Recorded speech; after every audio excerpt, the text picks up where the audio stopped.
So we are on an all-arable farm here in the northeast of England, just outside Durham and Sunderland. We farm a couple thousand acres, all arable. We mainly grow wheat, barley and oats. We own a wee bit of land, we rent land, and we've got tenancy agreements as well, so we've got our risk spread quite evenly around kind of what's going on in the world at the moment.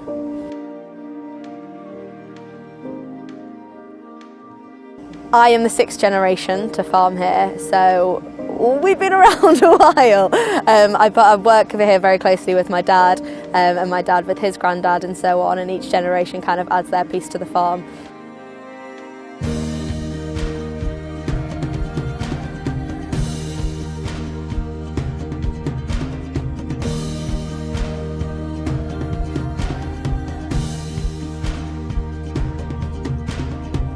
Ever since I was young, I knew I wanted to be into farming. I was really big on my sport, so I started to specialise in that when I went to school, and then I got offered a sports scholarship out in America, realised that that wasn't what I wanted to do. I wanted to come home and farm, so then I ended up going to the Royal Agricultural University in Cirencester. I went there for 3 years, and then straight from that I came home and took on my own tenancy agreement, and then I'm just building up our portfolio here with my dad.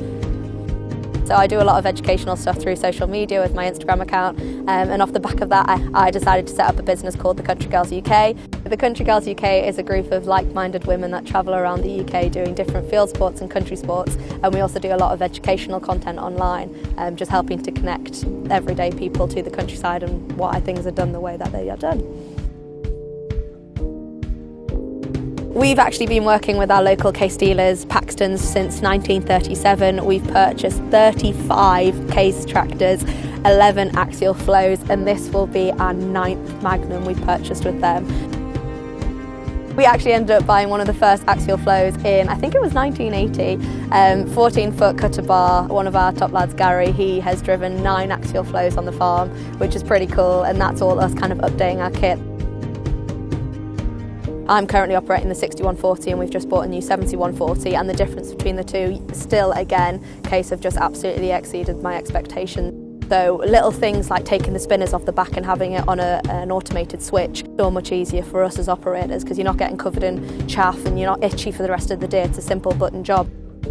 So we're currently running 3 Magnums, which is a 310, the beauty behind me, and 2 315s. We got them in 2011 and 2012. We'd be lost without them. Cultivating and drilling, they just absolute game changer. The one thing I will say about the new tractor is the fuel efficiency on this is ridiculously good.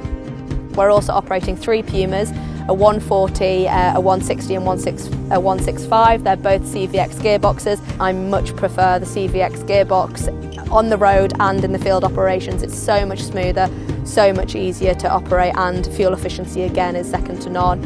And then we've got an MXU 110, an MX 115 and an MX 100, which mainly kind of do the running around with the trailers at harvest.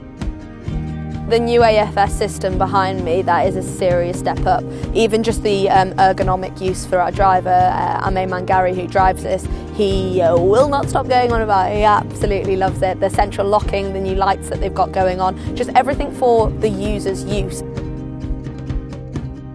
As margins are going to get thinner as the BPS payments fade out, it's really important for us to know that the machinery we have on farm is going to step up and be as reliable as we need it to going forwards. Harvest 2021 was an interesting one. It was very stop-starty. We had a lot of rain, we had gaps of sunshine, which was just a bit of a nightmare, so when we went we really had to go. But overall the yields were actually pretty good. Our barley did really well this year. I think it was definitely a very convenient growing season for the barley. It allowed it to really get going early on, and then obviously it rained quite a lot, but the barley was already established, so that didn't really have much of an impact on the barley. This year we noticed through harvest that we did have smaller windows to get larger areas done, so actually the new investment that we made in the new case axial flow this year was amazing for us because it meant we had 2 really up-to-date axial flows, so we could just bosh out the acres that we needed to do in the short space of time that we had. We got quite a few extra guys in this year to help, so we were fully up to date with the ploughing and the cultivations. So as soon as we finished combining, we could go straight into the drilling, and we've basically finished our drilling now, and here we are, 5th of October, and we've only got 200-300 acres left to drill, so that's a pretty good place to be in, I'd say.